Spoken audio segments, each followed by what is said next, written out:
Bismillah ar-Rahman ar-Rahim. Hello, everyone, and welcome back to the channel. Welcome to a debut show, ladies and gentlemen. We are debuting a new show for you guys. It's episode 1 of Red Pill, Blue Pill. That's what we're calling it. Just like we're giving you options in life, there are options in the Premier League. There is the Red Pill, Liverpool and Arsenal. United are not relevant enough to be part of the Red Pill anymore. It's over, Man United. It's over. Your club's dead.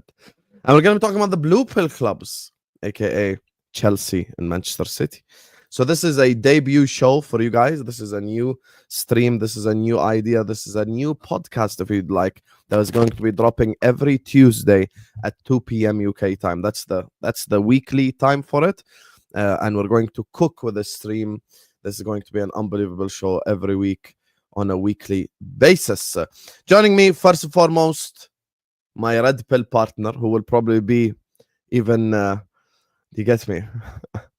Who will probably even be more critical of Liverpool than the Blue Pill guys. Man like Egal is in the building. How you doing, Egal, mate? I'm good, bro. Just picking fights with my own fans a couple minutes ago. Some of these idiots still talking shit. They can shove it up their ass. Great intro there, Egal. Great intro. Big up.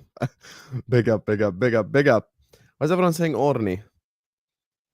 Okay, what happened? Another bomb. Oh, Chelsea. Chelsea are looking at... Oh, that's interesting. What happened? Chelsea are looking at Lopez from Barcelona. Fermin Lopez or whatever. Why do you guys say bomba and then it's like not a bomba at all? It's not really, yeah, you're right. Fermin Lopez, that ain't a bomba. Like, yeah, a good player and stuff, but that ain't a bomba.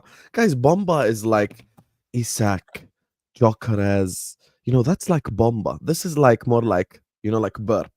You know, it's not a bomb. You get me? You cannot say bomba to stuff like this. You get me? So yeah, fairs. It's like all this, And bro. You know, you guys happened. scared me. You guys scared me. I thought I was looking. I thought it's like Isak or some shit. Like I thought it's like some big news. Bomba, and it's like Fermin Lopez. Wow. You know, it'd be big if Kobe Mainoo went to like another Premier League rival. Yeah, Kobe Mainoo going to Chelsea is the bomba. 100%. 100%. Yeah. Anyway, speaking of Chelsea, he's here. OG. 4 years ago, probably we first streamed with each other. Absolutely love working with this guy. He knows it as well. He's back from Dubai. Obviously, everyone knows his secret job is a drug dealer. That's what he was doing. Not like Jem is in the building. How do you, Jem? Yeah, all good, Hassan. Thank you, bro, for inviting me back here. Big up my boy Egal as well. I'm just a little bit lost at the moment because we've just had Fabrizio semi-news on Garnacho as well. So there's a lot going on with Chelsea in the last 5 minutes. But typical Chelsea, right? A transfer window would not be a transfer window without Chelsea at the end of the day. So yeah, it wouldn't. I think Chelsea content creators, low key, are probably happiest during the transfer window because they got so and the much angriest, both, and angriest, yeah. both. Yeah, True. The final member of the Blue Pill, ladies and gentlemen, you get me. City OG, been supporting City from League 2. There is no better City representative. Hold that LB, you ginger fraud. Man like Martin is in the building. How are you doing, Martin, mate? Is it ginger? No, ginger. He is ginger. Is that? No, no, shaved his head.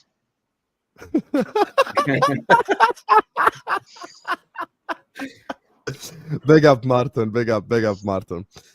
Anyway, guys, I hope you guys enjoy watching this new show we got planned for you guys. As you guys can see, it's been separated already. Red and blue. Red cartel, blue cartel. Let's go. Big up to everyone locked in. We haven't even started speaking yet. We already have 630 people in the building. Make sure you guys are all liking. Make sure you guys are all subscribing. Every single one of you right here, right now. Please hit the like button. Please subscribe. And it's very important to subscribe to everyone on the panel. Egal Talks Football is in the description. Go give him a subscribe. The Mancunian Way is in the description. Go give him a subscribe. That's Marta's channel. And Jem is on playback. So I just included the link. It's Kings of the Bridge. So all you have to do is just copy, like basically just join the link from the description and you'll be headed to playback to check out more of Jem's content. So big up to all of you guys. Like the video, subscribe. Big up to all the mods as well. I see you guys in the chat. And let's just get this party started by talking about the first. Usually, I don't like to talk about my club first. You guys know. but we have to talk about Liverpool first this time. Everyone knows my opinions, so I'm asking you guys your opinions first. Yesterday, you get me? Everyone watched that madness right there at the end once again. As you guys can probably hear, my voice is still gone. Supporting Liverpool is not good for health. 2 weeks in a row. Anyway, I'm going to start off with my red partner first. Egal, Liverpool Football Club. What did you make of the game yesterday? Should I start with the good or the bad or the ugly? Whatever you want, Habibi. The floor is Because yours. I thought there was a little bit of everything. The good thing is Arne Slot is a really good manager at finding solutions, even when he's limited off the bench. And I looked at your bench starting off that game. I thought your bench was very weak, and he found a solution. Rio came on. What a beautiful moment. Youngster scores in the final minutes of the game, right in front of everybody, just looking at him, saying, "Oh my God, he's gonna do it," and he does it, and it was just beautiful. And it was and Mo Salah the whole game quiet, and he finds a way to help out, contribute to get the winner. The whole game was dramatic from the beginning of the game when there was sweet chin music to the red card to multiple shouts for Liverpool players also potentially getting sent off, and Gravenberch's goal being good. Your boy coming in already looking like a top striker, 3 goals in 3 games for Liverpool. And it's going to be difficult if Isak comes in. How is he gonna play out wide? What's going to happen with the combination with those two if Isak joins? And your boy Florian Wirtz had a tough night. Your defense had a tough night with Konate not looking like himself lately. I'm looking at him. I'm saying, "What's going on, Konate? Is your head somewhere else? Van Dijk is having to do a lot of the work?" I'm looking at Konate. I'm saying, this is not the same guy last season. You're not as focused. You're not as locked in. You need to get yourself together, or else Liverpool bringing Gahey. He's taking your spot. Like, you're not starting very soon if Gahey comes in, if you're keeping up those performances. And then finally, I look at Liverpool in that whole game, and I say to myself, 3 games now where you've played with majority of your starters, the Community Shield game, the Bournemouth game, and this one, and it's like each one you've conceded 2 goals. Each one it's kind of been like a dramatic late winner at the end. And Liverpool's still trying to get themselves together. I'm not going to sit here and say this is how Liverpool going to be the whole season, but early signs, you have a lot of work to do to get yourself clicking into gear. And that mostly has to do with the fact that you had a bunch of these new players coming into the team game week 1 and still trying to acclimatize to the league. So Liverpool, it's a slow burn right now. Let's see how the meal comes out. Guys, open floor here. You can speak whenever you want. I was right on the red card. Which one? I knew the red card was coming. I knew someone was going to get sent off. I just knew it. I knew it was going to happen. Yeah, it was a weird game. Yeah, it was a weird game because I thought Newcastle were the better team. I never mentioned. And then Newcastle were just, but again, they didn't have a striker. Funnily enough, they didn't have a striker. He was sat at home or wherever he was. But I thought, it's exactly as I messaged you. That game is exactly as I think Liverpool are going to play. Screw defence, go out all attack. And it's fun to watch. I won't lie. It is fun to watch. It's annoying to watch when you're going to get 99-minute bloody winners or whatever it is. And I'm not taking that all season. I'm not. But, I've got to give Liverpool the credit. They fought forever and ever, and they really didn't give up. I think Newcastle just ran out of ideas. But I've got to give Liverpool the due because you went up there, you took the heat, you took everything that they gave to you, and you came out with a 3 points. And I'm gonna hate saying this. That's what champions do. Yeah. Yeah. And I feel dirty saying that, but I've got to be honest. He said it, not me. He said it. But exactly, but he said it. With a little bit of sprinkle of luck along the way, but still a very good goal at the end. You can't deny the goal. I would say that the first 20 minutes or so, if they had a striker up front, they would have been 2-0 up in that game because they were relentless. They were absolutely relentless. It's just a shame that Gordon's just not a striker, you know. He had that chance with a header, didn't he? Which he done okay on. He done as good as he could, really. And then obviously the chance of the ball coming in the box, and he just completely scuffed it. But yeah, you know, this is just Liverpool, isn't it? They've got the experience. They're bringing in good quality players. You know, they're finding they just know, even when their backs against the wall, they always find a way to kind of like just get the result. You know, and you know, going 2-0 up and then going 2-2. You know, I see a lot of people on Twitter already, and I was quiet. I was getting there, and I thought, no, I'm going to wait. You know, Liverpool, they can't. And I thought, no, I know what Liverpool are like. And then when I saw that 12 minutes, I was like, oh no. 11. You just know, was it 11 minutes? Yeah, I was like, oh no, something's going to happen. And then I saw Rio coming on, and I went, this is set up for Rio. We were literally talking about it. Funny enough, I was on someone else's live at the time, and he came on, and what a finish. You got to give it to the young lad. What a finish. Yeah. So fair play to Liverpool, but they are looking a little bit dodgy about. I will say Gyokeres didn't have a good game. I thought he was very poor, especially for the first goal where he got Goal. Yeah, first goal. He got dunked on. But it's early doors at the end of the day, you know, he needs to improve, you know. We will see. No, but you know the whole Bruno Guimaraes literally was like riding him for the goal, bro. Like he got up before him. It wasn't a thing where he was saying that first goal, the defending was so bad, honestly. Yeah. I was gonna say, what were you guys doing between the 45th minute to the 100th minute? Like, it just seemed like you guys just wanted the game to end. Bro. You know, like so many people are talking about stoppage time, right? But people are forgetting the context of the game. When the stoppage time was given, Newcastle were actually on the ascendancy, not us. That's the thing that people need to keep in mind. So even when the 11 minutes thing were gone, it's not like Newcastle were hard done by, because actually they were the ones that were like attacking us, to be honest with you. That's the thing. Red Line here is saying nearly burnt 4,000 calories with last night's game, bro. It's the same for me, bro. Like, my voice is gone. I felt like a tennis player after the game. I had like a banana, protein shake, water, like everything. Like, I'm just trying to recover like mentally from that, bro. I cannot do this. Like, listen, let's establish something. This is bad for health. We cannot do this every week. It's just the truth. Liverpool Football Club cannot every week score a 90th minute winner. We have to be way less dramatic sometimes. Nice 1-0, 2-0, pass the ball around. The thing is, I'll be honest, and this is where I'm gonna say something genuinely here. I think had this been the like a Pep Guardiola team, the game ends 3-0, and then City just passed them around to death. We were capable of passing them around to death, but the problem is, and this is the reality of what happened in the game yesterday, every time Newcastle got a set piece, it was like immediately into the box. Every time they got a throw in, it was like immediately into the box. So they built up pressure, they forced pressure.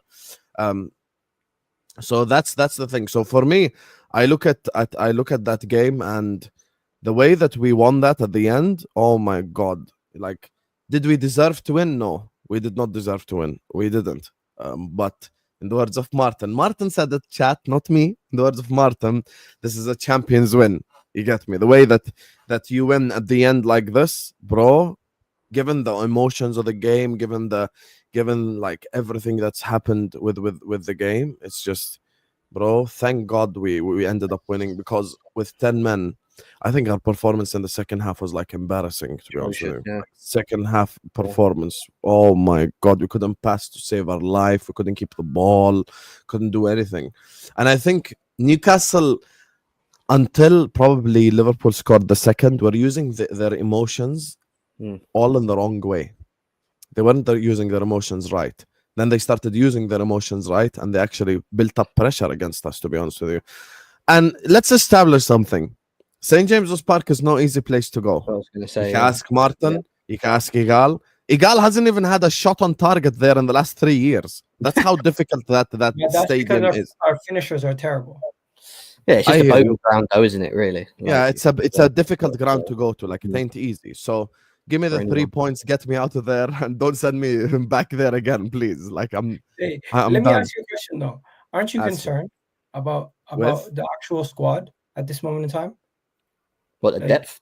Depth. Aren't you concerned about the squad depth? I know you. The window's still open. You need to make signings, but how many signings are you looking to bring in? Because it just doesn't seem like your team has the same X factor off the bench. Like I get it, Rio made a difference, and that was impressive because Arnie Slot trusted you to make a difference. But I don't think you're gonna have the same level of X factor off the bench with Cody Gakpo now as a starter, with Darwin Núñez gone, Luis Diaz gone. No, but we're not You gonna do sit need up here more. and act like Darwin is like this great player now. Darwin in a similar game against Newcastle came on, scored 2 goals. Yeah, but that was once Last a year. season versus Brentford, won you games. Let's Once not a act like season. it's not Once a about him season, being, literally. it's not about him being amazing. It's just about having more options. Yeah, I believe they're 2 injuries away from having problems. I think You lack Liverpool, options 100%. defensively and offensively Yeah. right now. Yeah, 100%. I hear that. I do Look, hear Egal, that. here's the problem. It's the same things over and over again. It's the same 2 players. You wake up today, you look at your Twitter, what do you see? Isak, Guehi. Same thing. Being reported by Fabrizio, being reported by every single thing. The thing is, just now, one of the Newcastle journalists who's been basically been positive all summer about keeping Isak, he's come out and said that actually the meeting with the Newcastle owner was negative, not positive. He's saying things are looking ominous, which means things are looking very worrying for them, basically. So they still believe that Isak is gonna go. Like Isak just doesn't want to stay. That's the thing for me. So, like, if Isak leaves and he joins us, that gives us an unbelievable option in attack. If we get Mark Guehi, watching Konate yesterday, oh my god, watching Konate yesterday. He looked slow. I my don't know about you guys. God. He just didn't look at it, did he? Even when he got beaten a couple of times, he couldn't get back. Usually, he's quite good on his pace and his strength. He's in Madrid, bro. I don't know. He just doesn't look right when I watch Konate. God.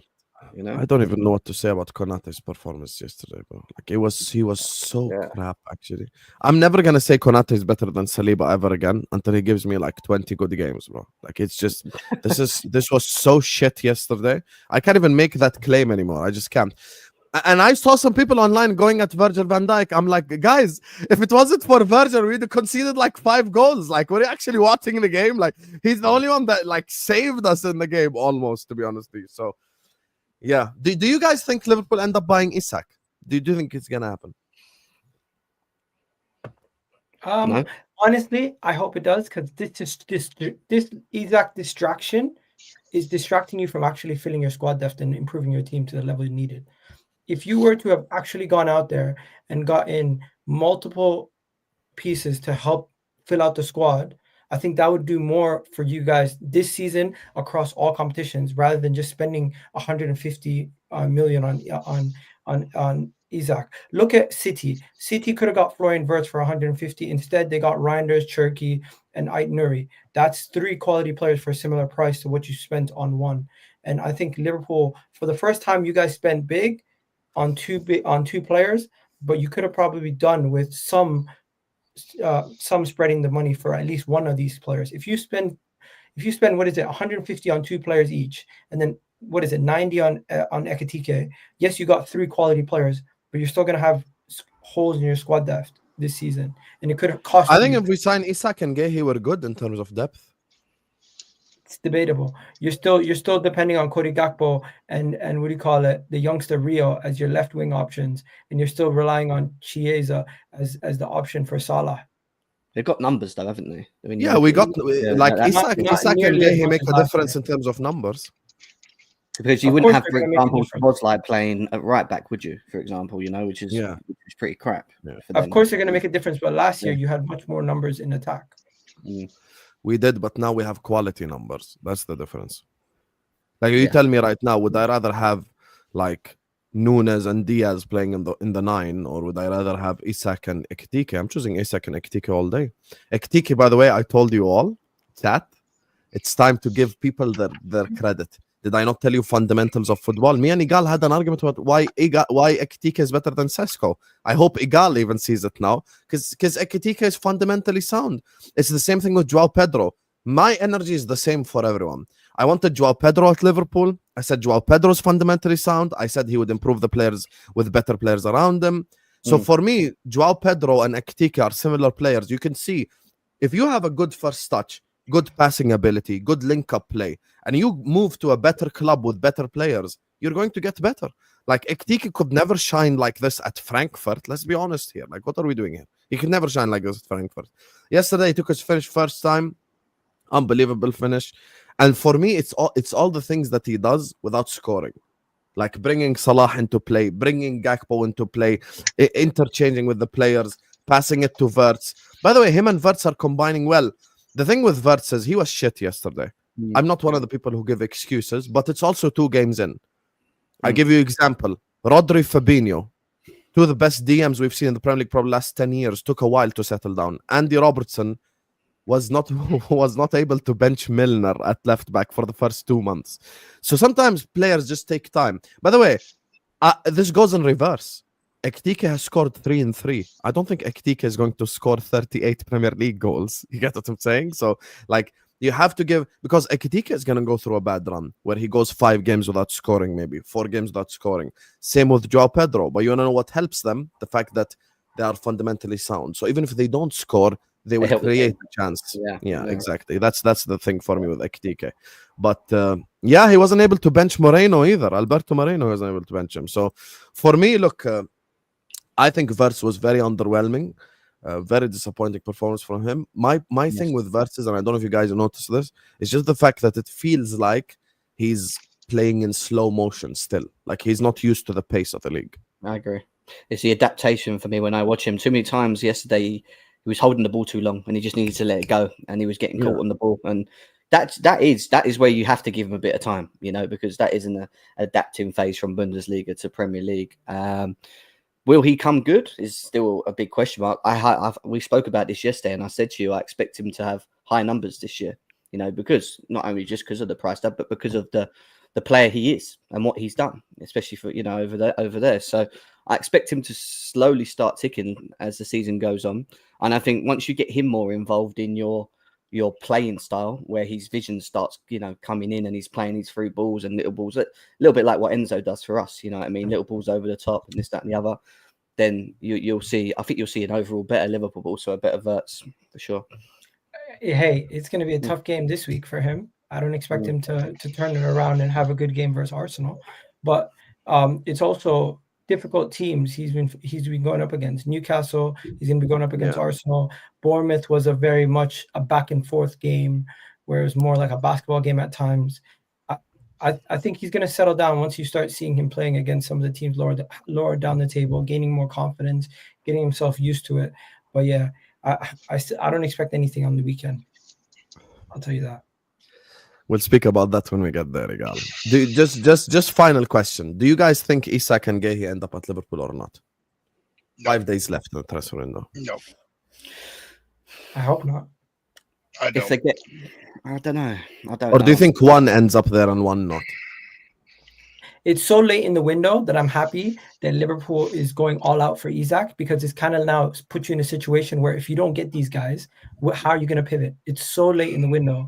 Will Liverpool pivot and get somebody else in? That is the main thing for me, Hussam. It's not about if you get Isak or a thing. If you don't get them, how will you recover? Because if we could pivot to his ex. What? We could pivot to his ex. Who? Rodrygo? No, Julian Alvarez. Yeah. Oh, Julian Alvarez. But you guys haven't even spoken to Atletico Madrid. It's just how long do they wait? Money that we're willing to drop on Isak. You call Atletico, you give them 120 million, they're selling. You haven't got time to mess around. You haven't got time to negotiate. Yeah. If you want a top player now, you just kind of get it done. The chat know what I'm talking about. I was talking about this yesterday. I was like, listen, 24 hours after the game. By tonight, if stuff isn't resolved, that's it. Move on. Like, we can win the league without Isak, but we need a body. We need a body. Alvarez and Isak are completely different players. Complete 180 from each other. Yeah. I'm going to be honest, Alvarez is more, and I don't mean as in a play, but he's closer to a Wirtz than he is an Isak Alvarez. Yeah. He's more like a false 9 type player. Yeah, he's not really a. Isak could actually play as a winger too for you guys if you ever wanted him to play on the wide areas. I don't see Newcastle selling him this stage. The thing is, today the report, and we can only go based off reports, is apparently his meeting with the owner went bad, not good. Yeah, that could have been he's just not going to play for him again, and you get him in Jan. I think Newcastle have just run out of options. Who knows? But can we all agree now that it's 26th August? Can we all agree that Newcastle have been idiots this whole transfer window? Can we just Genuinely, like Yeah. at this point in time, I think it's obvious for everyone to see. Yeah. Because Martin just said you get him in Jan. Martin knows this. If we get him in Jan, that's 30 million gone off his price tag, like that. Just like that, 30 million. No, but that's also No, I've already said your season. What That could also put a. It could give you a problem during the season up until that period. From now till January, you could be in a situation where you're short in the attack. But I don't think we won't sign anyone though. Like I think we can go get like a 20 million pound player, 50 million pound. Yeah, like a Malik Fofana from Lyon as an option there, as an example. But reportedly you don't want him because Rio is gonna it's gonna stunt Rio's development apparently. No, I know what you're saying, Egal, but I just don't think our club is gonna go like that's it. We're not gonna sign anyone. I don't think so. I think we're maybe you come and get Nicholas Jackson off us or saying, as backup. I don't think any Chelsea have offered Nicholas Jackson to every single top 6 club and every team in the Premier League. Majority of the clubs that have Chelsea fans have been trying to sell me their players for the last 24 hours. I had a Chelsea fan in the chat going like, Disasi is available. I'm like, to do what? No team higher up on the table than Chelsea has even considered it. Let's be real. Would Man City, Arsenal, or Liverpool even consider Jackson? No. But hey, we end up taking Madueke because we're like, we need a backup for Saga. Yeah, because it makes so much sense to get Strand Larson from Wolves instead, doesn't it, for Newcastle? You know what I mean? He's cheaper and he doesn't have the confidence issues. Jackson has confidence issues.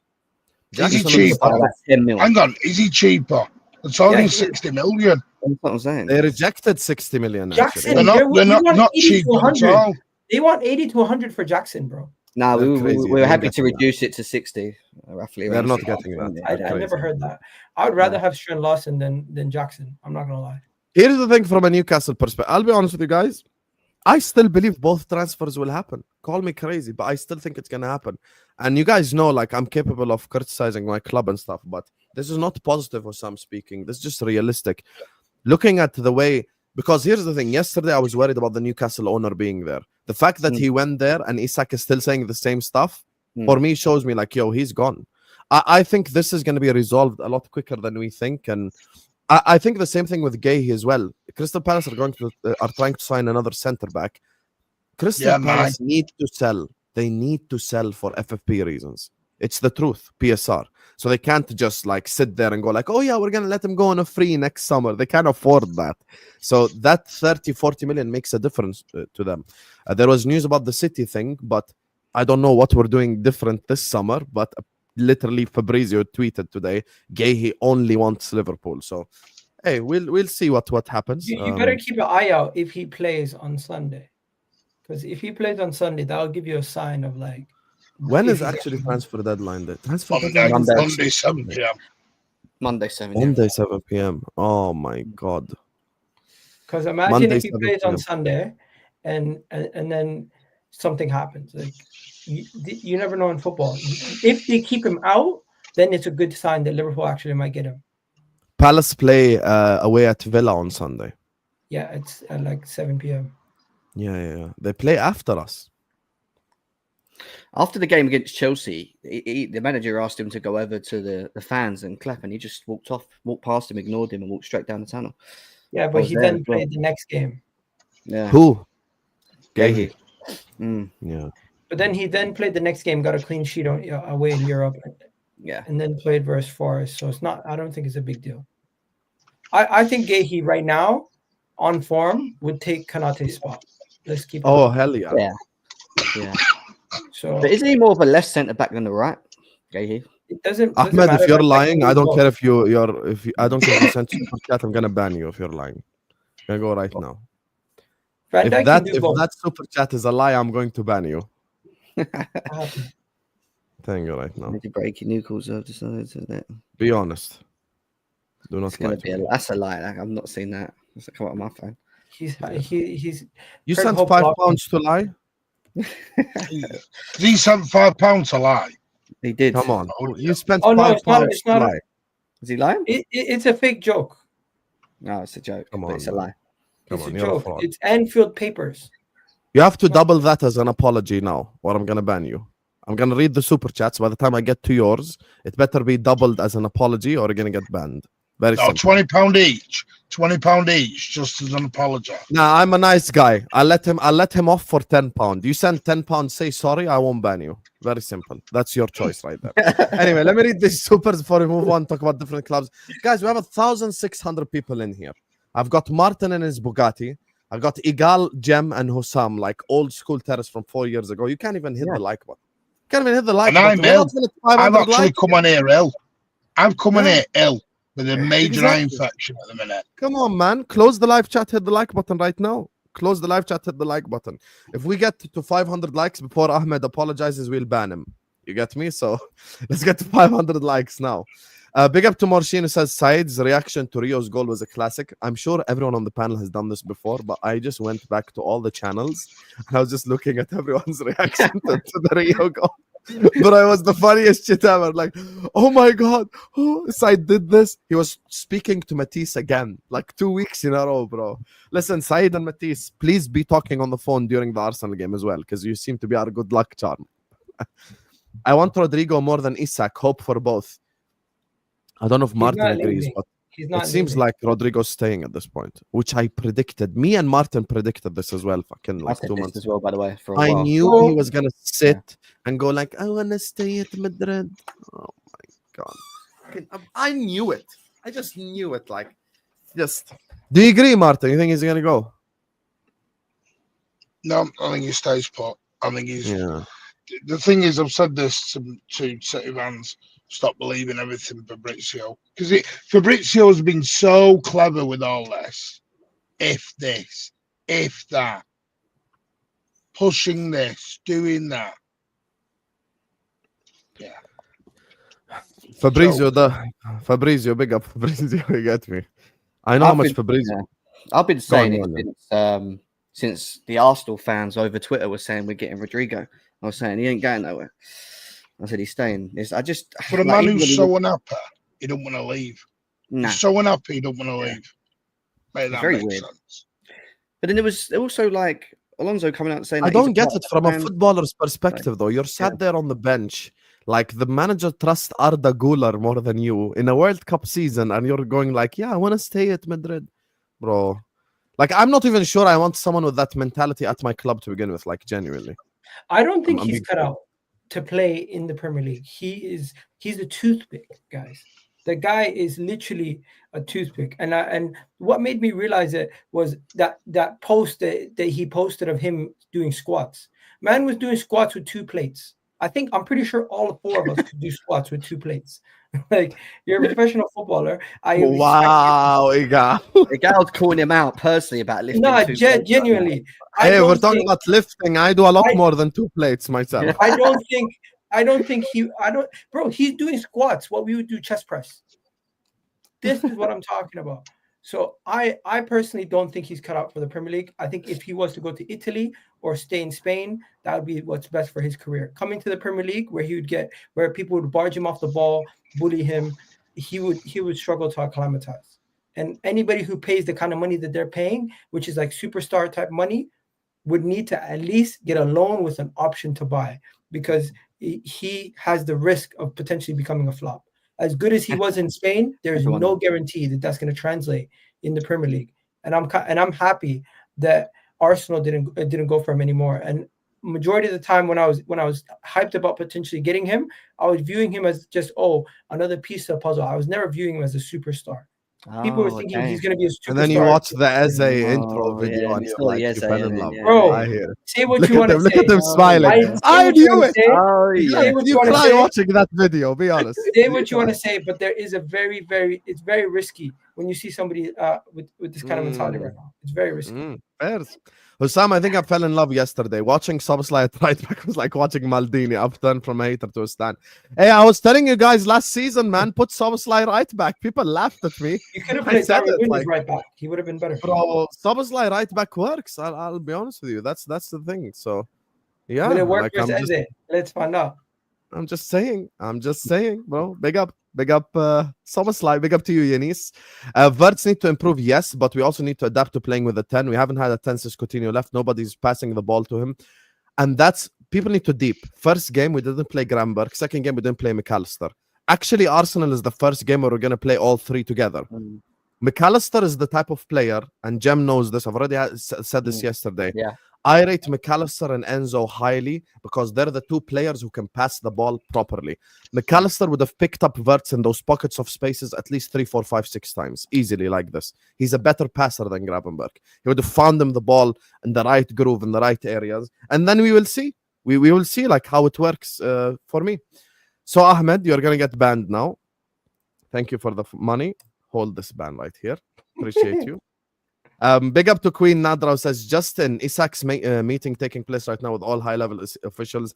Indy Kyla news. I love the fact, like, Indy Kyla has genuinely become a reliable source. I don't know what the hell happened. I can't explain it, but he has become a reliable source. He actually broke the gay to City News, and then a day later, Fabrizio saying it. I'm like, yo, like, hey, fair. If a major meeting is taking place and Isak tells them I want to leave, I wouldn't be shocked if tonight we get the, you get me, bomba, habibis. Let's go. That's the one bomba that will shock the world right there. Anyway, I'm going to move on, talk about Manchester City because they're the ones that lost this week as well. Make sure guys are liking the video. Make sure guys are subscribing to the channel if you're yet to do so. All of you guys, please hit the like button. Please subscribe and go subscribe to everyone on the panel. Mr. Martin, Spurs have done it again. Talk to me, Habibi. Well, sorry, I can't hear you. Bad connection. What? Sorry, what? Hello? You know you heard me. You know you heard me. Talk to me. Spurs have done it again, mate. Yeah, I don't like the style of football we're playing. Hate it. Absolutely hate it. I know everyone will love it up, but I've never seen a Pep Guardiola side play football at 1,000 miles per hour. What we're doing. What we're trying to do. You know, I'm blaming your guy for this. This is what you've done. Have you brought in a bit of it in-house sabotage? We'll convince Pep Linders to play like this. I warned you. Christ. Yep. See? Nah, it's A to Z football. This is what my worry was, to go from total control to total chaos. I've got people, because I've got the ball coming in at 1,000 miles per hour, can't control it anymore. It's like, what are we doing? What are we doing? It's crazy. You know, Tottenham were very good. I'll give Tottenham the props. You know, we weren't pressing. We weren't, you know, I feel for James Trafford. Poor lad. We're trying to do 2-yard balls out. He's not Edison. We know that. We all know we're changing the style, hence the Donnarumma stuff. So it makes no sense to me. I genuinely believe we're going to be a team that one week we're going to slap people, and the next week we're going to struggle. I really do believe that. I really do believe. And then how do we get Savinho back on side now? You play him. Well, let's see. Let's see what happens, because I'm just not sure. He looks unbalanced. He looks unbalanced. He doesn't look right. I do think we need 1 or 2 more players. I don't think we were as bad as people claim we were. We did create chances. We created very good chances. Here's the problem, Martin. Let me tell you the problem genuinely here. Let me tell you the problem here. Talking football, no trolling, nothing. Ed saying, "Welcome to Pep Linders Football City." That was what I said from the beginning. I said it's actually a negative employment, not a positive one. You cannot play heavy metal football with Bernardo Silva right wing. You cannot do this. You know what I said after the Spurs game? I said City need to go back to being boring, passing the ball to death, left, right, penetrating the opposition with passes, creating triangles, doing the Pep Guardiola stuff, not the Pep Linders stuff, because it just won't work. When I tried to bring up the Pep Linders stuff, I got shut down immediately. Like, oh my God, why are you saying this? Pep Linders is blah. I'm like, guys, you don't even know what you're talking about. Like, I promise you. And I see like City almost, I'm giving you UFC analogy. If I got Conor McGregor to teach me striking and I got Khabib to teach me wrestling, I will either become the greatest UFC fighter of all time or I'm going to get confused. And I feel like the City players were confused on that pitch. Right? Like, yeah, like it just didn't. Well, Sam, you've got players on that pitch that for 8 years have played total control football and now we're going to this. That's a massive change for him. We've got Big young change. kids like Oscar Bob and Rico Lewis that from the academy upwards, we've always played total control football to this. And I know it's more confusing because for the first time on Saturday, I was watching Pep, Colo Torre, and Pep Linders all barking orders at the same time on the touchline. That's crazy. Well, you can't be having three voices just screaming at the team. Yeah. Can't be doing that. It feels as though Pep was so worried over last season that he's gone back to giving more control to the coaches, which I don't think is a great idea anyway. There should only be one leader. There is one boss. But at the minute, it looks like we've got three bosses. And it just looks confusing. I don't think it's as bad. I do think we'll be fine.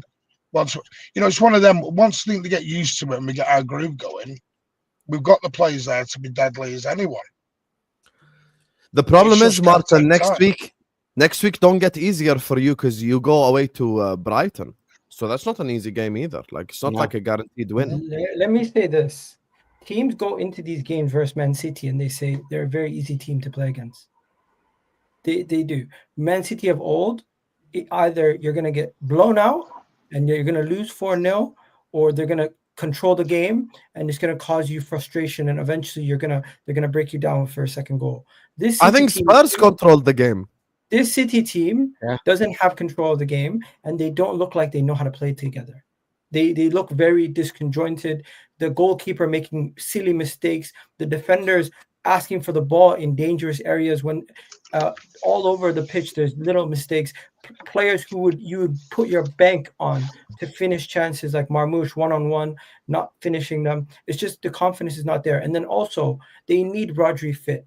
Last 15 minutes, you're bringing on Rodri. You're down 2-0. What's the point? Save the guy. Don't get him injured. 15 minutes left. No, Egal, that's match fitness. 15 minutes left in the game. Why? You're not winning the game. It's called match. Egal, it's match fitness. You're building him up. I disagree with that. I think. So you've never coached.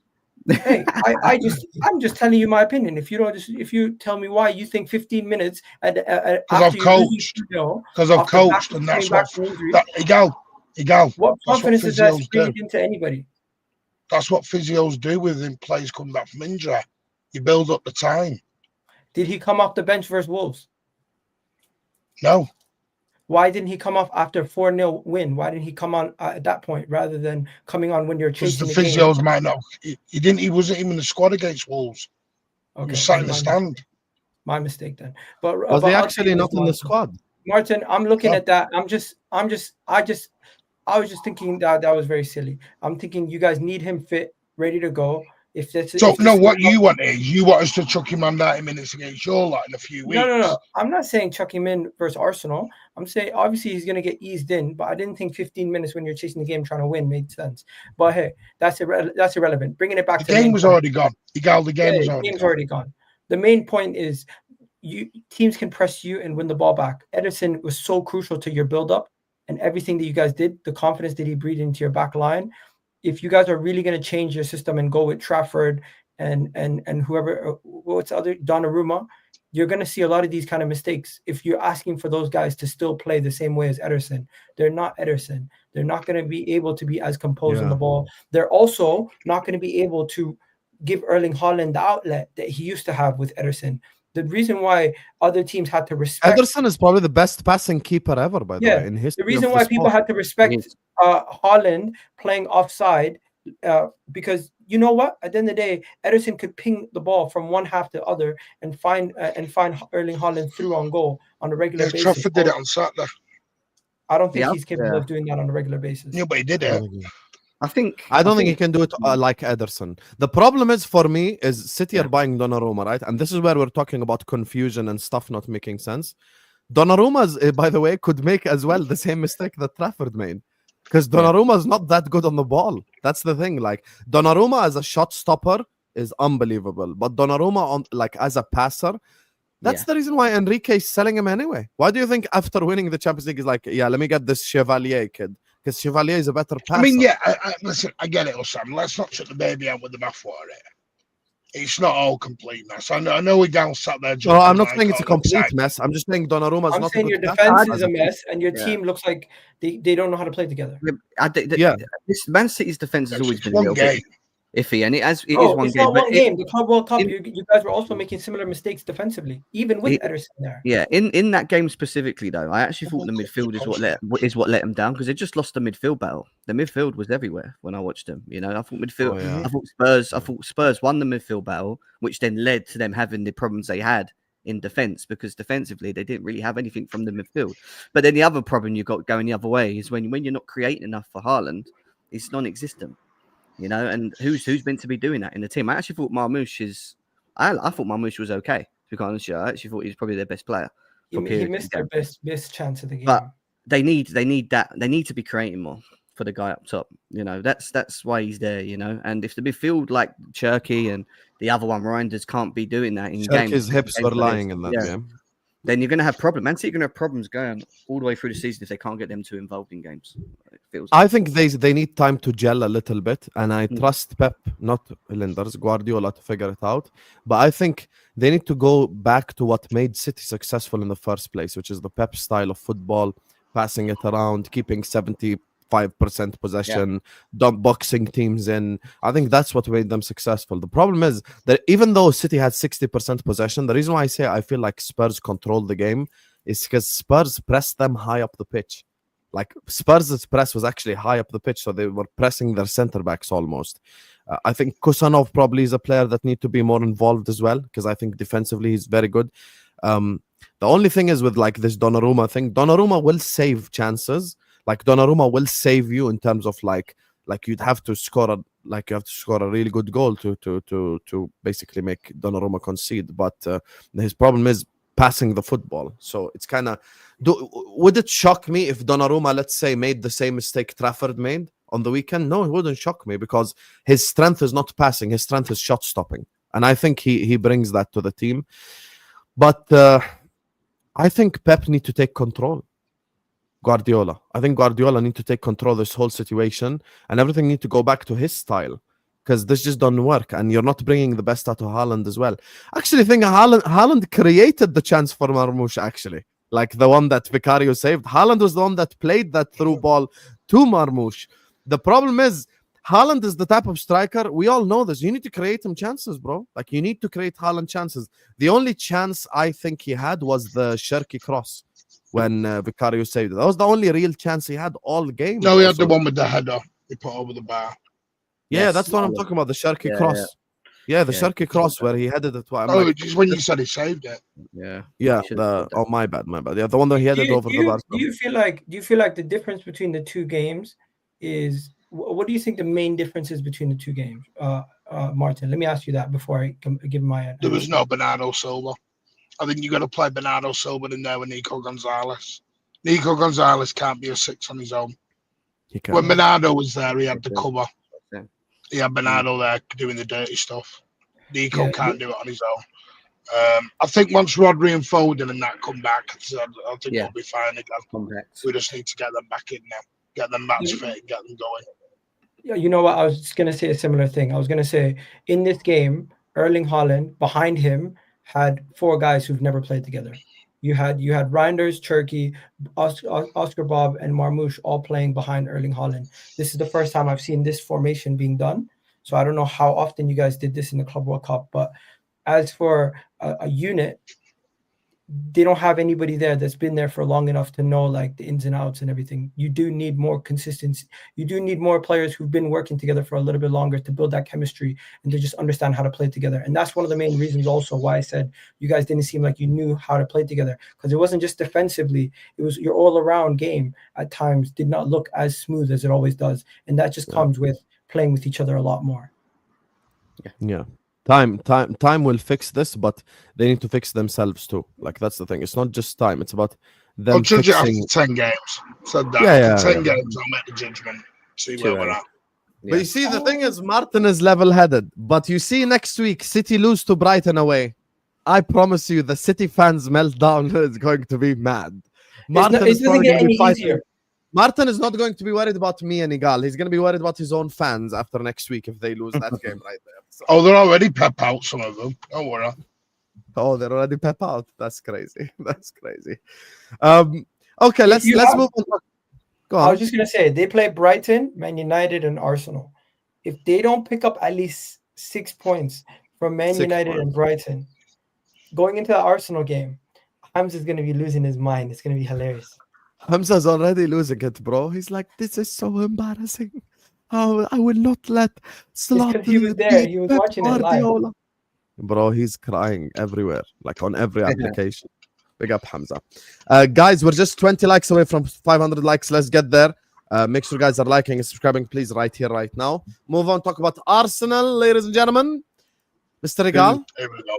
I'll go on mute for 20 minutes because Egal's going to watch Liverpool now. Like, they're the greatest team in the world. Go on mute. You can criticize. You can do whatever you want. This is Don Hussam channel. This ain't Pyongyang. We ain't in Martin, you want to start with Arsenal? You seem like we can let you start with Arsenal. No, go on, Egal. No, Martin, go ahead. Talk about how you destroyed the mighty Leeds. Yes. And I want you to talk to me about Hincapie as well, because you're going to sign him. All right. So first things first, it was a dominant win by Arsenal, 5-0. Gyokeres scored 2 goals. One was a penalty, of course. Another one, really good goal. Timber had the game of his life. 2 goals and an assist from right back. 2 set pieces also. We only had 2 set pieces the whole game, and we scored from both of them. Fair play. We continue to show we are one of the best teams in the world at set pieces. I think, 33 set pieces in a space of what? I don't even remember how long. I've seen some tweet where it's like Premier League teams and set pieces. But then going back to the main points of this game, I thought the key points are, 1, Max Daumann coming in and showing he can make a difference off the bench as a youngster, coming in and winning a penalty, 15 years old. It's been an impressive weekend for young players. You have Max Daumann, Esteval, Rio, and that guy from Fulham, I forget his name, I think King or something like that. There's a bunch of these young players stepping up for their teams, and it was nice to see him step up. The overall team performance much better, a lot quicker, a lot more controlled. Of course, we're facing a relegation Leeds, and they didn't really offer us much threat defensively where we didn't have to worry too much. So fair, I understand we need to show the same levels versus other teams also. Offensively, I was very happy. Madueke came on for Saga after he got injured. Ethan came on for Odegaard when he got injured. That could have been a big blow if this was a year ago, but this year I feel like we have the strength and depth where we can weather the storm a little bit better with injuries. We already have Havertz injured and Jesus injured, and we don't really miss them. Now that Odegaard and Saka have also gone down, the Arsenal fan base in general is a lot more calm. You don't see people saying the season's over, having meltdowns, none of that. And that's really, really good signs to show how much belief everybody has in the squad now. I believe this squad is really good, ready to go. And talking about the transfer window, we'll talk about it in a second. But Saka being out for 3 to 4 weeks, rest up, be ready for the game versus Man City, hopefully. And Martin Odegaard, he's probably going to be okay for this weekend's game. As a signing, huge signing, by the way. And the announcement video to the stadium announcement, to everything around the signing, to the song "Let It All Work Out" being his dedicated song to this whole signing. Honestly, it's been fantastic. I've never had such a big smile on my face the whole week after a signing. It was honestly, I feel like it lifted the whole fan base. It just made everybody so much more excited about this season, because up until that moment, I felt like we were just missing one more piece. And going and getting Eze just seems like another piece to that puzzle, just like that final piece of Infinity Gauntlet. Whatever you want to say. Infinity Gauntlet. I was really happy about it. Oh my God, Egal, you beat Leeds. You did not I was beat really happy. I was really happy. We won the league. No, I'm talking about Leeds, I'm talking about us having the squad depth now, where I can look. I have 9 attacking options that I. You're not worried about no more unprecedented circumstances. No more. You're not worried about the tune strings. There is no excuses coming out of my mouth. This team is complete in my eyes. Okay, what happened? Even with Saka, we have to establish something, guys. Even with Saka injured, even with Odegaard injured, there's no excuses. Yeah, no excuses. Okay, I'll say that. Good enough to go out there and win. If Gyokeres is out for 2 months, who plays up front? Mikel Moreno, we're good. Okay. So and that's And if Havertz or Jesus, And you've had the goal to talk about Sam about squad and if depth. and if You just Havertz took and Mikel one Moreno second, up front. and if Havertz, in case you don't know, our number 2 striker currently is injured in Havertz. We know Number that, 3 so striker that's and fine. Jesus is injured also. We have good that's squad Neither of them are planning. strikers. One second, Martin. We have good squad planning. Unfortunately, just some of our guys are injured right now. And guess what? Even with those injuries, we're still good. Is that why you're buying more defenders? Because you treat defenders No, as the strikers? reason why we're buying more defenders is because Timber and Ben White have had injuries the last 2 seasons, and they're playing at right back, right? At left back, right now we have Miles Lewis-Skelly and we have Calafiori. I think they're saying if Zinchenko and Kivior both leave, they're looking at bringing in just a couple more to help out the squad depth in the defense to make sure it's fully covered. Because if Kivior and Zinchenko both leave, then we will only have what? We'll have 7 for. That's enough attackers, then, isn't it? Really? No, we want 8 to 9, enough, 1 for each position. What I'm saying is, it seems like you guys do backwards to 2 forwards for each. sometimes. You buy defenders because you treat them like strikers. That's what I was. No, 2 for each position. No, because our strength is our defense. We don't want to have a situation where we don't want to have a situation where if Gabriel gets injured, Calafiori has to play center back, and now if anything happens to Miles Lewis-Skelly, we have no left back. That's why. Okay. So this guy comes in. I'm going to establish something. This year, there is no excuses. You know this. Yes. There's no excuses, and our transfer window shows everybody there's no excuses. Okay. You guys are scared. You guys have excuses. I ain't scared. Why would I be scared? I ain't scared. I ain't scared now. Hey, the problem is you're trying so hard to make us worried. Why? You should why be would scared I of your do that? manager. Yeah. You should be scared of your defense, I said, and you're saying my manager. I don't worry about my manager. My manager. Egal, Yeah, I am scared Egal, of my defense. Egal, My manager I'm has sat here never with been the problem. I'm sat here with 18 trophies, mate. Hey, you're not getting You none. sat there with. What are you You're not sat getting there nothing with? this year, though. We're scared. You're sat there. You're sat there with a dusty cabinet. Be quiet. We have more league titles than you. Don't act like you. Oh my God! Oh my God! Have you become United and Liverpool fans now? Are you going to give me a history lesson? Go on, Martin, you will quickly turn into a history club if you don't win league titles too. So remember that. You did not win the league last year. You did not win anything last year. You lost the FA Cup to Crystal Palace last year. Don't act like. What did you win? Don't act like just because over the last couple of years you've been winning everything that history Last cannot couple. return roundabout. The last couple. You've seen your club from the dark days. Now you're acting like this. Calm down, man. Yeah, I didn't jump on the bandwagon. Let's talk football.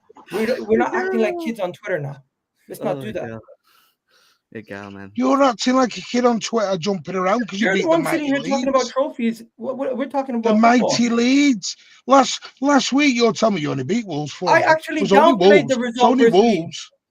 1 second. I actually downplayed the result versus Leeds. I never really spoke about the goals. I didn't really hype up Gyokeres. I said, you know what? It's versus Leeds. And you know something? If Gyokeres scores a brace versus every relegation team, so be it. I don't care. That's why we signed him, to score these goals against the teams lower down the table. Erling Haaland, I don't see you getting mad that Erling Haaland has all these goal records and majority of his hat tricks and braces have been versus Wolves in his time in the Premier League. Nobody's complaining about that. I know why this is happening, chat. I know exactly why this is happening. Martin seems really triggered by something I said. He is. I'm not triggered. I'm not triggered at all. Martin, you're 100% triggered. Stop it. You are triggered. Let me just. I'm ill. I'm very ill. Somebody mentions trophies, I know they're triggered. Let me just say, you want to know why Egal is doing all this? I know the reason, because of the Eze announcement video. This is why he is so hyped. Smile. I know, I'm saying the truth. That's why you're smiling. That Eze announcement video with Ian Wright, like the emotions it built up within Egal, like we're here to fight. We're here to win the league. Oh my God, they brought back like Uncle Righty in the announcement video. Unbelievable. And then he came out. Arteta's such a genius. He removed the tunnel.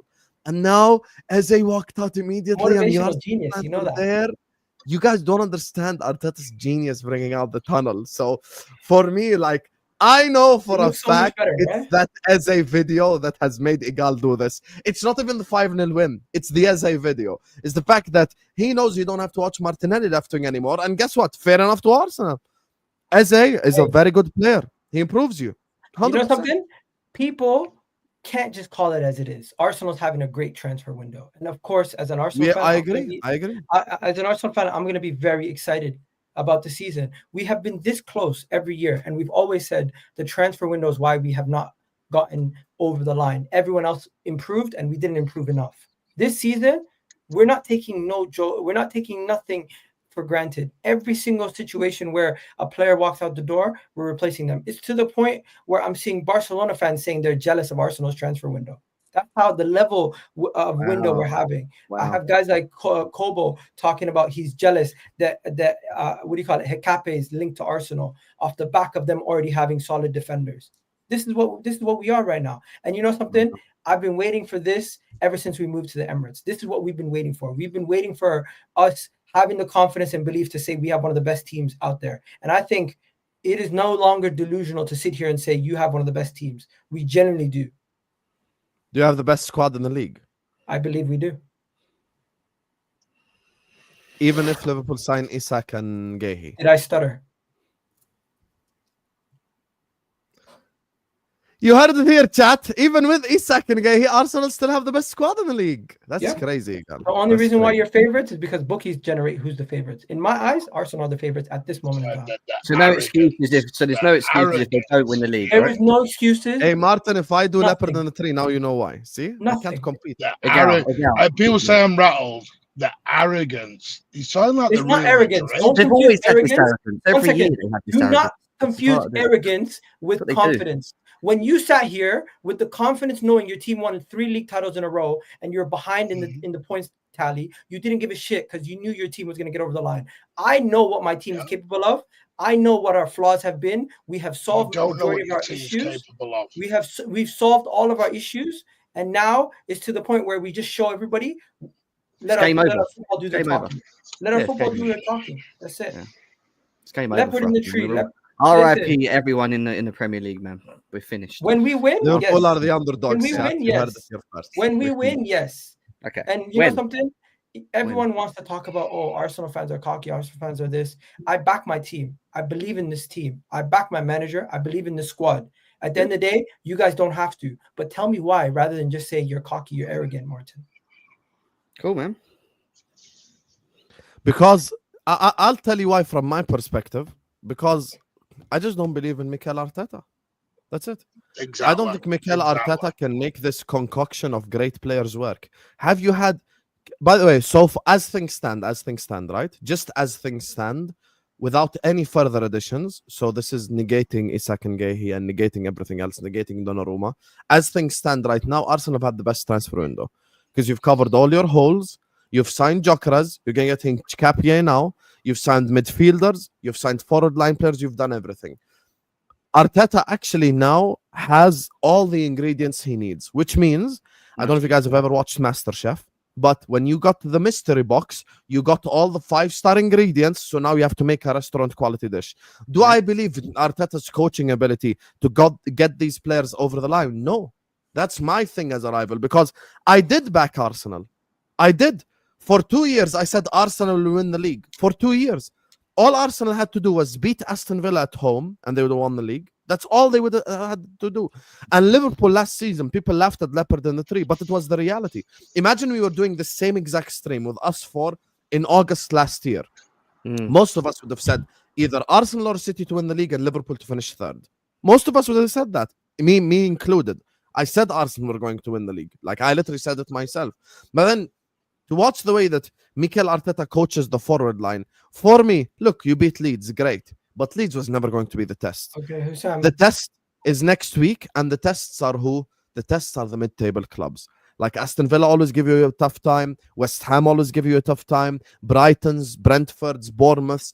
These are the clubs that I want to see how Arteta attacks. Because my problem away at Old Trafford was this, when I watched your club. My problem was the following. Every time the ball is in defense, Arsenal are really good. The ball in midfield, Arsenal are really good. As soon as the ball goes to the forward line, it's like Arsenal just run out of ideas. Like, what are we doing here? Like, it's just, there are no triangles. There's no intricate play. It's almost like, excuse the pun, like Arsenal are the ones that need Pep Linders a little bit. Like, Arsenal are the one that need, like, let's go attacking football a little bit, because I don't think you have that. And in my eyes, that's how I look at it. If let's say Arsenal go 1-0 down to Liverpool next week, the way that you attack would be easier for Liverpool to defend. Like the way that you attack, because those spaces that you had against Leeds, you won't have against us. And on top of that, you look at like your play against low blocks based off Old Trafford, that hasn't changed. Yeah. Based off of Old Trafford, you still will struggle against low blocks. You know what? I'm not going to talk about Liverpool, but I'm just going to strictly go back to Arsenal. Yeah. You guys talk about Arsenal's attack, completely disregarding the fact that we have not had a striker for the last 3 years of quality. Jesus kept getting injured. Havertz is not a traditional striker. He's more of a false nine or whatever you want to call him, a second striker, right? Then you go to talking about the fact that we don't have a solid attack. Well, Eze is brought in to fix a lot of the issues we have on the left-hand side, with him being such a dynamic player on the left-hand side. Saka is going to be our guy on the right-hand side. And I think you're going to see a big transformation in how we play. You're not worried about Saka's hamstrings? My main thing about Arsenal's attack over the last couple of years has not been the manager doesn't know how to platform a solid attack. Because if I'm not mistaken, he had guys like Eddie Nketiah, Smith Rowe performing in this team. It's about the quality of the players in the squad have not been of a caliber of a team that could win the league. With the attacking options we've had over the last couple of years, you can't sit here and say they're of the caliber of league winning sides. Now, with 9 attacking options, I'm confident that if Saka's not there, Madueke is there. If Madueke is not playing well, you have Max Dauman coming in. Striker options, you have Gyokeres, Havertz, Jesus. Left wing, you have Eze, you have Trossard, you have Martinelli. I'm confident that these attacking options are much better than what we've had previously. And if we're chasing a game, we have options off the bench. If we need a goal, we have difference makers on the pitch now that can score us a goal out of nothing. I've seen Gyokeres, I know it's Leeds, but I've seen Gyokeres do it versus Man City in the Champions League. I've seen him do it all over the place. I've seen Eze do it in the Premier League over the last couple of years. I've seen Bukayo Saka. We actually have a solid front three now. It's no longer about the manager doesn't have the quality with the attack. He did not have the players. Now that he has the tools, I expect world-class dinners. Okay, Egal, can I ask you one real quick thing before we finish? So, if Arsenal don't win the league this season, and it was to do with maybe 1 or 2 injuries, you just can't use the excuse now that injuries is the reason why you didn't win the league. Because what you're saying is you have the depth now, right? You have the quality, you have the depth. Yeah, that's exactly what I'm saying. There's no excuses, basically. Arsenal should go and win it. Full stop. Period. Yeah, we've covered this. I've literally said this 3 times now.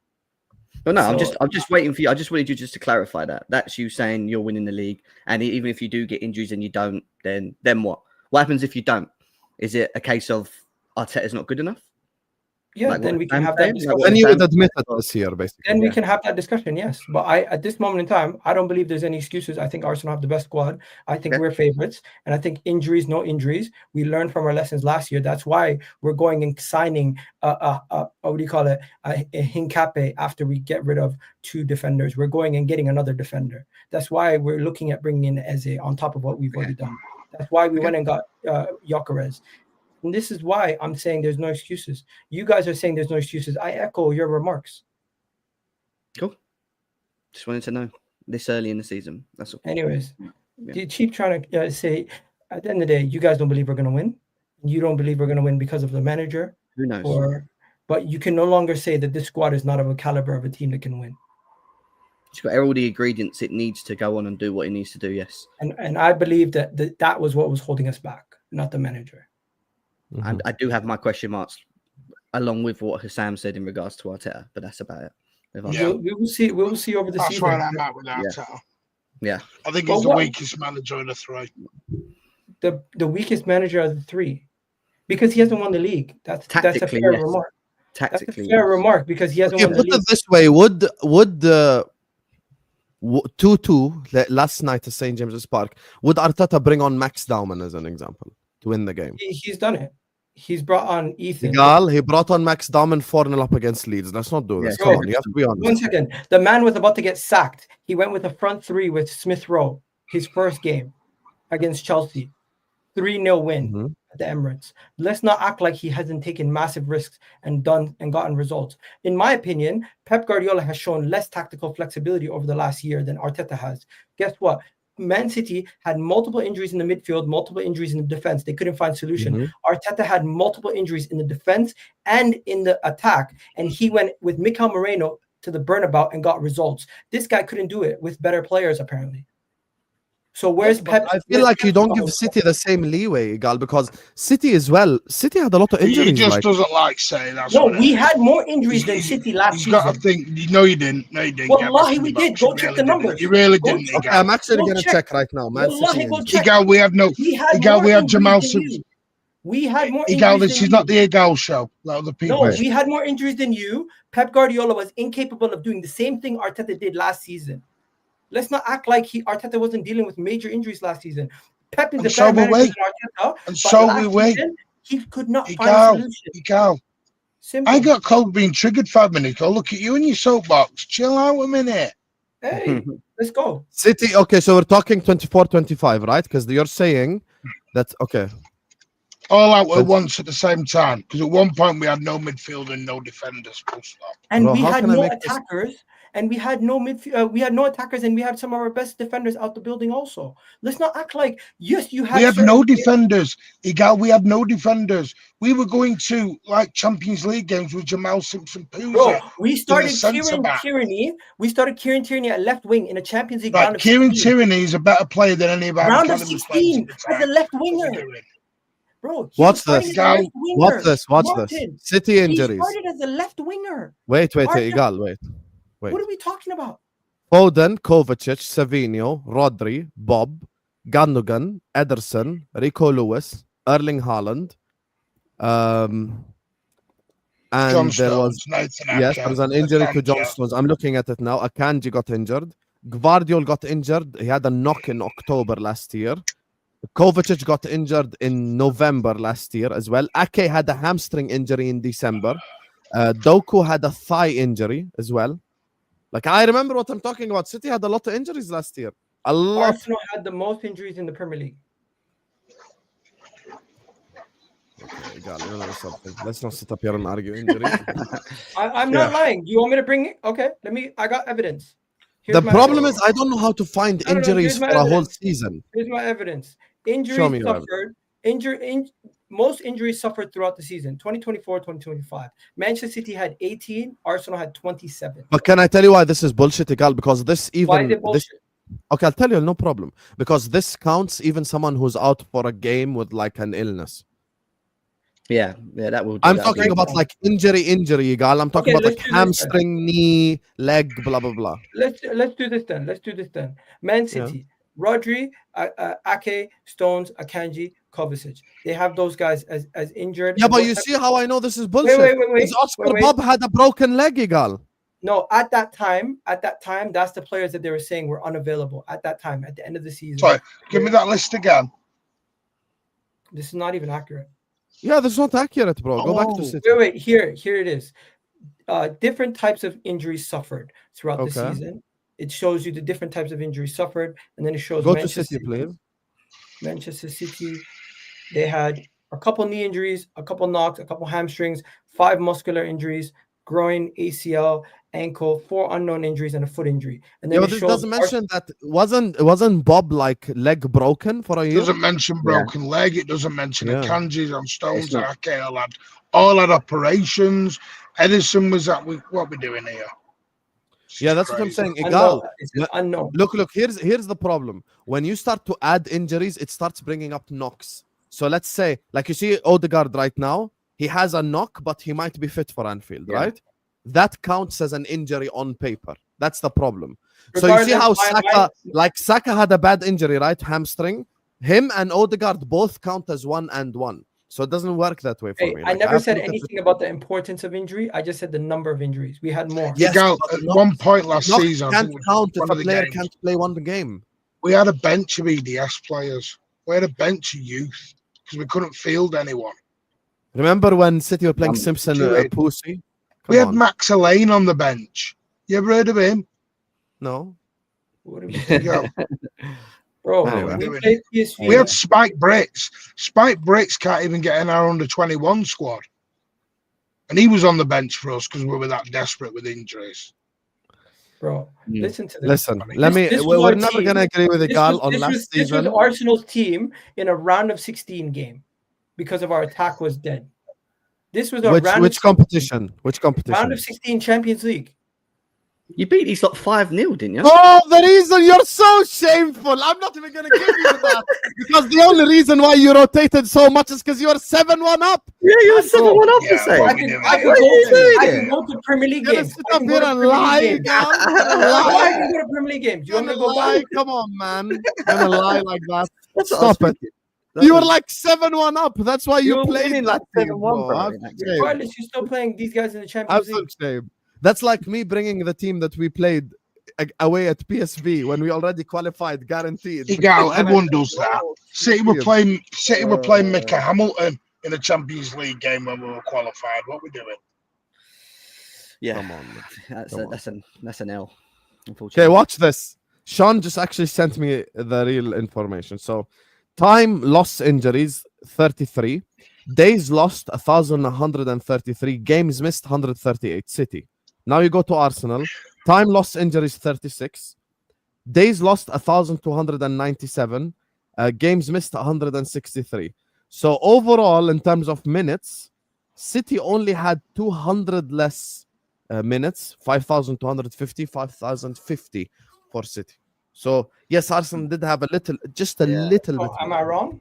Yes, but just a little bit. Anyway, let me. No, you're not. Let me grab these supers. I'm gonna move on, talk about Chelsea. I'm gonna wrap up the stream. So all that just to prove me right. Thanks. No, but it wasn't like what you said because we that doesn't show Egal, that doesn't show type of injuries. Even though you broke it down your way, the minutes still say we had more minutes missed. Yes, you had. But minutes can be a backup defender injured. We had main key players out nearly all season. And we did too. Major difference. Guess what? My point still stands, and I'm so right. Okay, no problem. Oh my God. Big up to DJ Steel says, I love how Egal is just rattling Martin and Hussam. I love the dynamic between us four. I think this combination works because we're all capable of rattling each other. I can't wait for January because you are going in your box. If you're not top of the league by 10 points, Egal. Long days. I never said I'd be long top days. of the league by 10 points. Martin, I've already noticed. Martin, you know better than anybody. You don't need to be top of the league by January. You just need to be top of the league come May. So why are you celebrating City losing a game? Game week 2 then? No, I'm not celebrating. I'm not celebrating City losing a game. I celebrated. What's wrong with celebrating City losing? Well, Sam does. Sam hasn't learned. I'm just happy that nothing wrong with celebrating City losing. I'm not celebrating every time you lose. Everybody, I'm just happy everything that I said to everybody about City's defense came true. You know, I was singing "Come on, you Spurs" on Saturday. Are you mad? Do you think I was just yeah? You're the type of person who hates Spurs, but then cheers them on when they play City and Arsenal. Listen, me and Spurs have developed a brotherhood over the last 6 months. I'm like, yo, they Spurs stopped United from winning a European final until they slap you, yeah. And then, Spurs beat Spurs City and slap all the Liverpool time. the same The one time where they need to win that game to get themselves Champions League football and win us a league title, they don't do it. So fair play. That is true as well. The only time Spurs actually could have handed Arsenal the league, they lost to City, bro. You cannot write this. It's just. What I mean, when it matters. When it matters. Yeah, when it matters. And that's the beauty of Spurs. That's why I was scared when they played. Three things that don't go together with Spurs. I'll be honest with you. I was scared when they played United in the European final because I remember headed into that game. They beat United 4 times already that season. Yeah. And I was thinking, could it be that the only time that actually matters they lose? I was actually scared because I didn't want United to win. And I told people, listen, Spurs winning the Champions, Spurs getting Champions League qualification makes no difference to our life. What difference does it make? So it what? Doesn't. They still lose players to Manchester United, Arsenal, everybody. Plus, United are our biggest rivals. Hussam, I'm here to tell you we don't care. I know deep down you care because your fan base seek validation. You cannot tell me you don't care. Since I've known this, you love validation. I will when we get the here we go for Hincapie, I'll validate you later because I know you love validation. So I will validate you later because I think it's a great signing. Hussam, honestly, that is not even remotely true. Arsenal fans are usually having to defend themselves from nonsense on a regular basis. No, you do it to yourselves, Egal. No. Don't do It's You not do that it we do it to yourselves. ourselves. It has You do become it. trendy. It has become Just not trendy, do it. and it has become trendy and popularized to just talk bad about Arsenal fans, No. about things that are not even bad. Everybody does this. Everybody signs a new player and has a tweet about it. But when Arsenal do it, it's cringe. But your one is more emotional. Everybody You do it celebrates over the goals. top, mate. Everybody celebrates goals. Cole Palmer does this. Chelsea fans do this. Guess what? Nobody's sitting there saying it's cringe because the whole crowd is doing this. Gyokeres scored against Leeds. The video you're cringe with your eyes over our heads. Also, when it comes to op ads breaking down things that don't even have anything to do with football, like Arteta, yes, Arteta removed the bridge or the tunnel. Why does everybody care? He did it. I think it makes it look better, but all of a sudden it's something to laugh about, to make jokes about.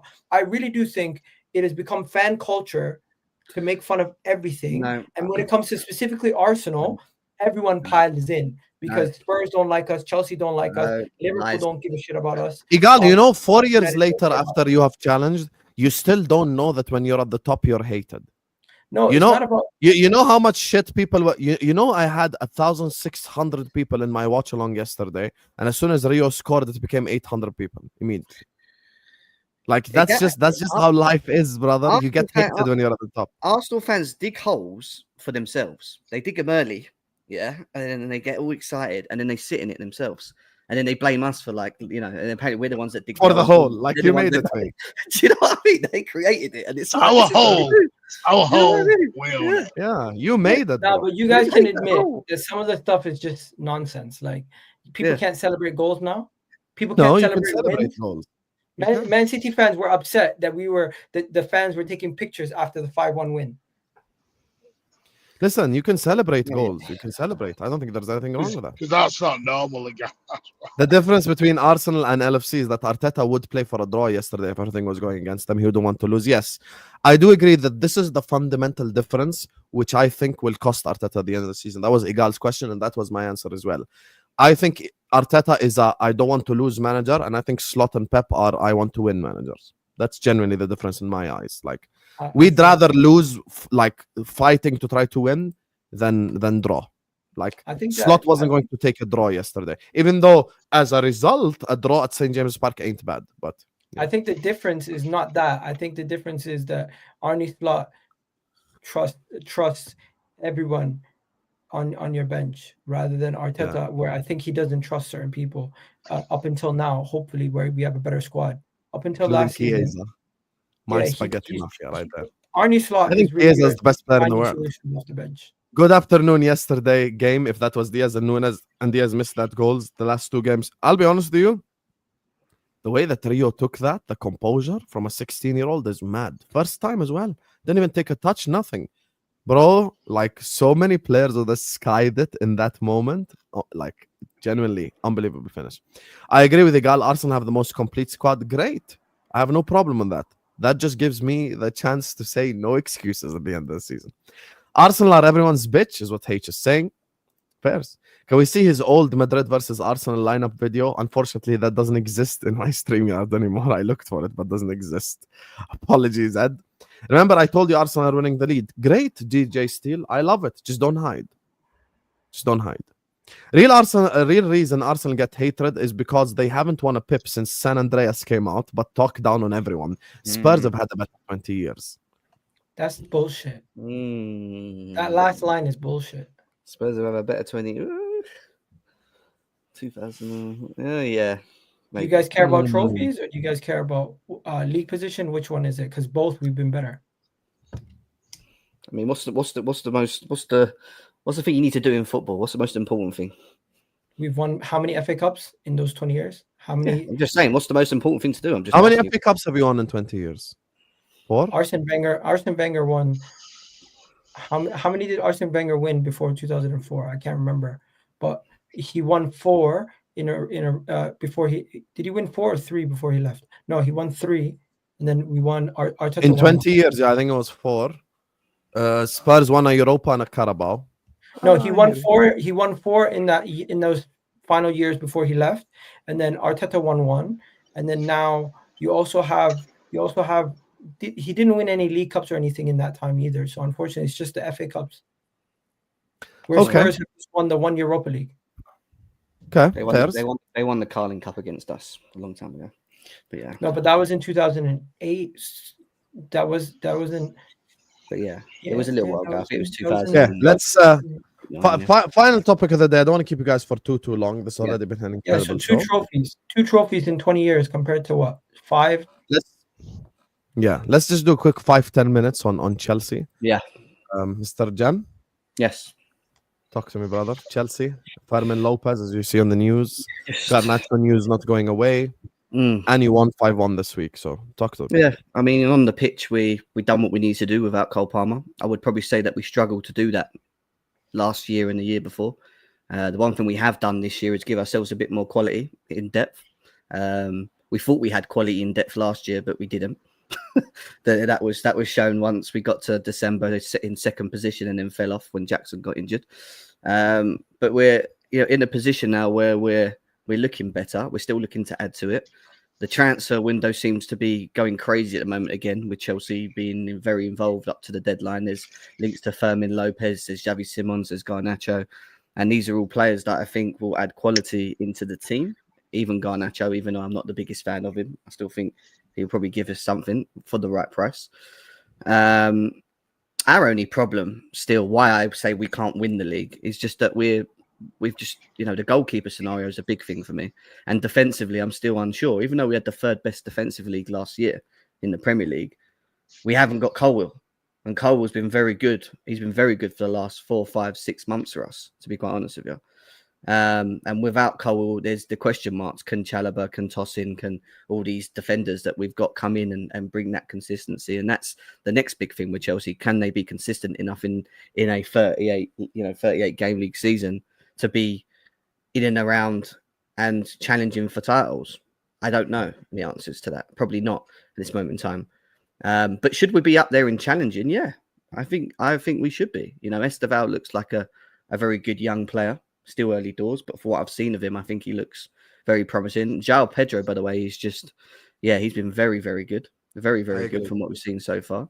I still stick to the fact that we have the best midfield in the league, and I think that will help us now, especially along with having the depth now and bringing in Santos and having a Suga as backup as well. We don't have to see Caicedo and Enzo playing as much football.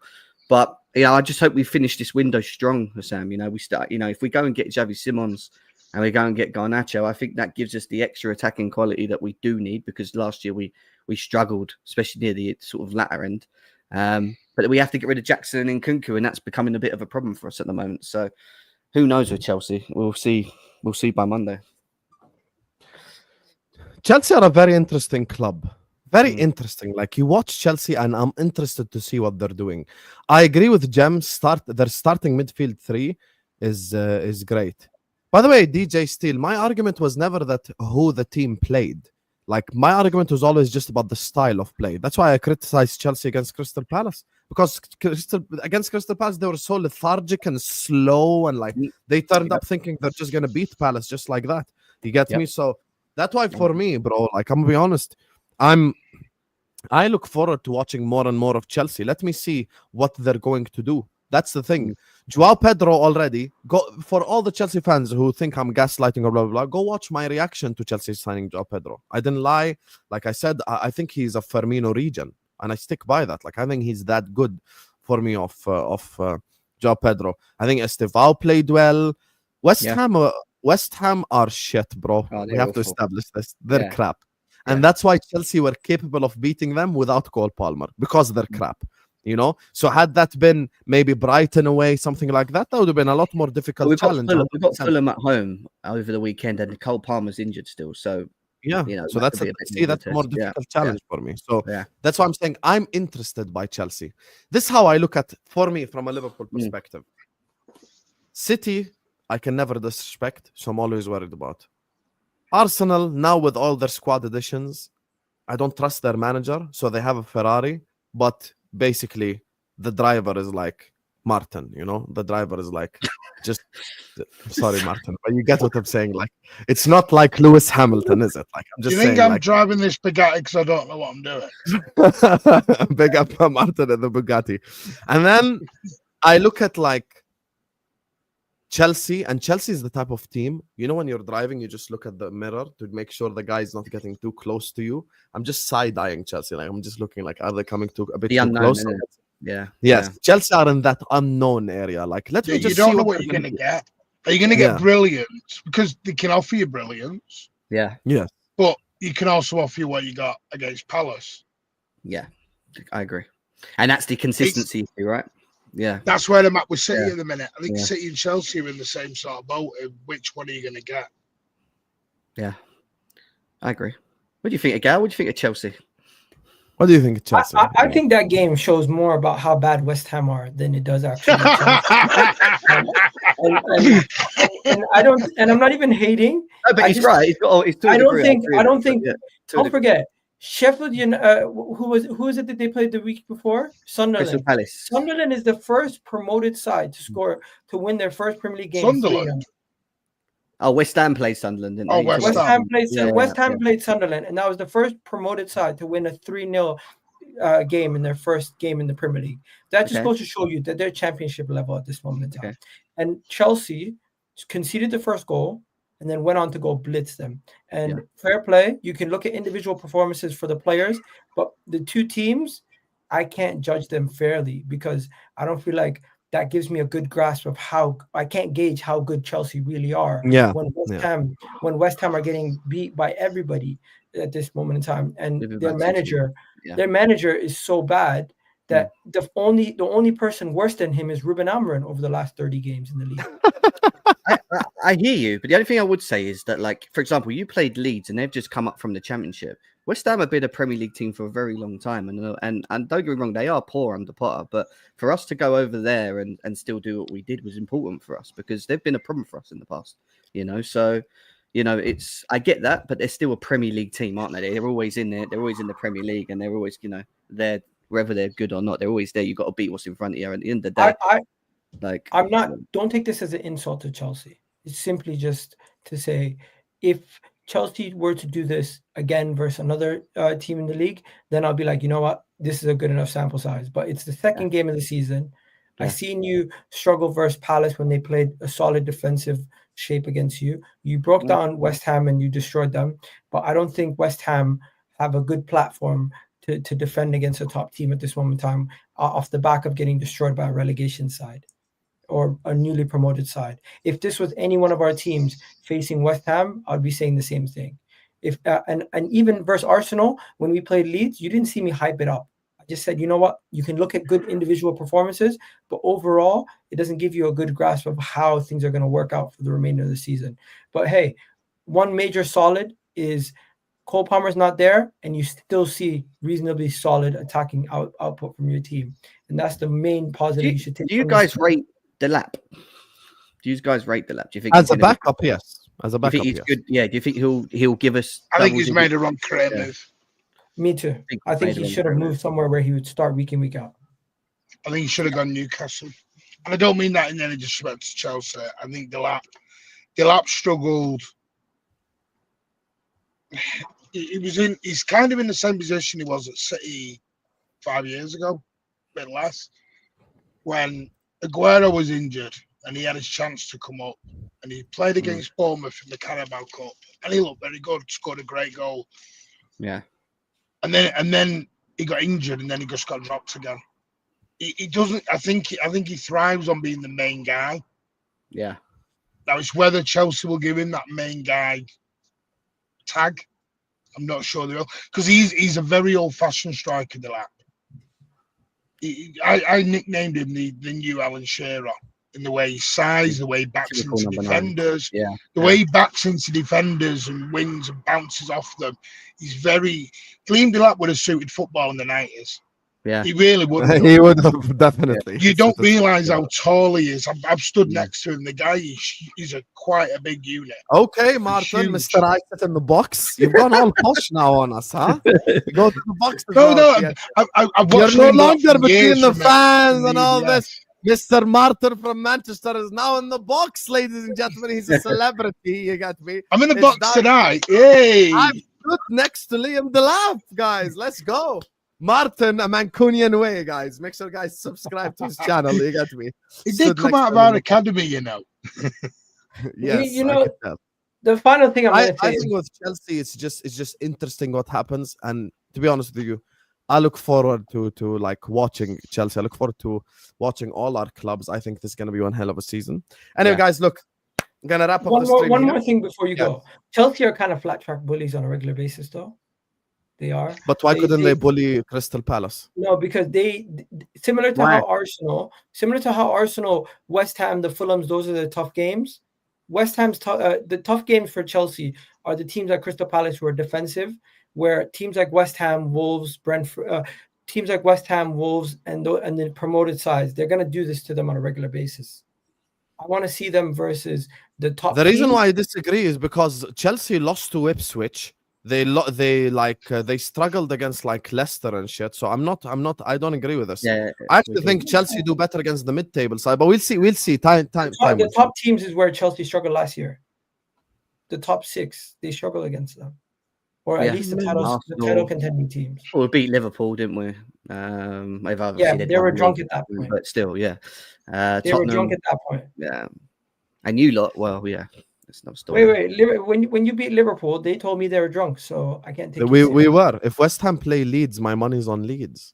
That would be the most mid game of football possible to watch in the Premier League. If West Ham Leeds is on, I've got to watch that. I'm not watching that. I'll be honest. Long story short, Chelsea have an easy start to the season. I thought they would be top of the table come the time. I agree. I think they should have been on 6 points already. 100%. Yeah, I thought they would be top of the table come the time they faced Liverpool in October. But now they play Fulham this Saturday, and it's a derby. I wouldn't be surprised if they drop points to Fulham. Yeah, I agree. The Premier League, Egal, we can all drop points. Chelsea's a yo-yo club right now. I really. You worry about you this Sunday, Egal, and then we'll speak about that when Egal talks about tomorrow. Let's see what anyway, guys, look, we can wrap up the stream here. A Mancunian way is in the description. Egal Talks Football in the description. Kings of the Bridge is in the description. Go give them all a subscribe, please. Thank you so much. I hope you guys enjoyed watching the first episode, debut episode of Red Pill, Blue Pill. You get me? Red Pill over here, Blue Pill over here. You get me? I know you guys enjoyed it. Like the video on your way out. Subscribe to the channel if you're ready to do so. I'm back 9 p.m. UK time, inshallah, with A-listers and with a big surprise because we have refreshing A-listers as well. Hey. Love you all, and I'm gonna see you guys later, man. Peace out.